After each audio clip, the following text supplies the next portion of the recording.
कहते हैं, जब आत्मा अपनी अंतिम यात्रा पर निकलती है तो केवल इंसान ही नहीं बल्कि प्रकृति भी उसके साथ कुछ कहती है। बस हमें उसे समझने की कला नहीं आती। पितृपक्ष ये केवल कर्मकांड नहीं बल्कि एक ऐसा पर्व है जहां मानव और पूर्वजों की आत्माएं, प्रकृति और जीव जंतु सब एक अदृश्य धागे से बंध जाते हैं। और इस धागे का प्रतीक है कौवा। भारत में सदियों से मान्यता है कि जब हम पिंडदान करते हैं और कौवा आकर उस भोजन को छूता है तो ये हमारे पूर्वजों की आत्मा की स्वीकृति मानी जाती है।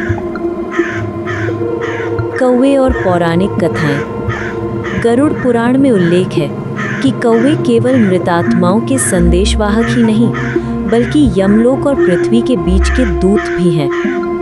रामायण में एक कथा मिलती है, काकभुशुंडी ऋषि जो स्वयं कौवे के रूप में जन्मे थे। उन्होंने भगवान राम का नाम जपते हुए राम कथा का ज्ञान पूरे विश्व में फैलाया। कहते हैं इसी कारण कौवों को बुद्धिमत्ता, स्मृति और आध्यात्मिकता का प्रतीक माना जाता है। पितृपक्ष के दौरान कौवों का आगमन केवल संयोग नहीं बल्कि एक गूढ़ संदेश है कि आत्माएं अब भी हमारे बीच उपस्थित हैं। वैज्ञानिक दृष्टिकोण। कौवों की अद्भुत बुद्धिमत्ता। रिसर्च बताती है कि कौवे चेहरों को पहचान सकते हैं, पीढ़ियों तक जानकारी पहुंचा सकते हैं और मृत साथियों के लिए शोक भी मनाते हैं। अमेरिका और यूरोप में किए गए प्रयोग बताते हैं कि कौवे विशेष घटनाओं को याद रखते हैं और उनका मस्तिष्क नियोकॉर्टेक्स की तरह जटिल सामाजिक और भावनात्मक निर्णय ले सकता है।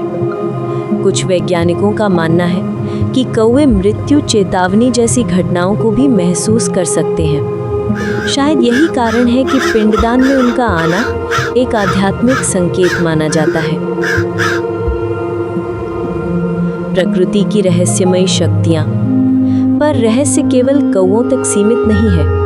भूकंप आने से पहले हाथियों का पहाड़ों की ओर भागना, सुनामी से पहले पक्षियों का ऊंची उड़ान भरना, कुत्तों का बेचैन हो जाना, समुद्री जीवों का गहरे पानी में लौट जाना, ये सभी उदाहरण बताते हैं कि प्रकृति ने जानवरों को कुछ ऐसी क्षमताएं दी हैं जो मानव विज्ञान से कहीं आगे हैं। कहते हैं ये क्षमताएं पृथ्वी के चुंबकीय क्षेत्र को समझना, कंपनों को महसूस करना और खतरे को भांप लेना मनुष्य के आधुनिक उपकरणों से भी तेज हैं।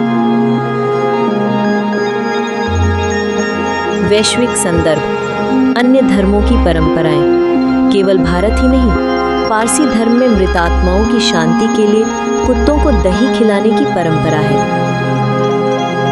मिस्र की बुक ऑफ द डेड हो या तिब्बती बुक ऑफ द डेड, हर जगह आत्मा की यात्रा, प्रकृति के संकेत और संदेशवाहकों की बात होती है। ग्रीक सभ्यता में कौवों को भविष्यवाणी करने वाले पक्षी माना जाता था। नॉर्स मिथक में उन्हें ज्ञान और स्मृति का प्रतीक कहा गया है। यानी विश्व भर में ये मान्यता रही है कि भगवान ने हर जीव को एक विशेष शक्ति, एक विशेष उद्देश्य दिया है। पितृपक्ष का संदेश शायद यही है कि जीवन और मृत्यु के बीच की यात्रा केवल आत्मा की नहीं बल्कि प्रकृति, प्राणी और ब्रह्मांड की भी है। कुछ रहस्य विज्ञान सुलझा देगा, पर कुछ रहस्य हमेशा रहस्य ही रहेंगे। जब कौवा पिंड को छूता है तो शायद वो केवल अन्न ग्रहण नहीं करता, वो हमें ये याद दिलाता है कि हम सब एक अदृश्य धागे से बंधे हैं, जीवन, मृत्यु और अनंत के बीच।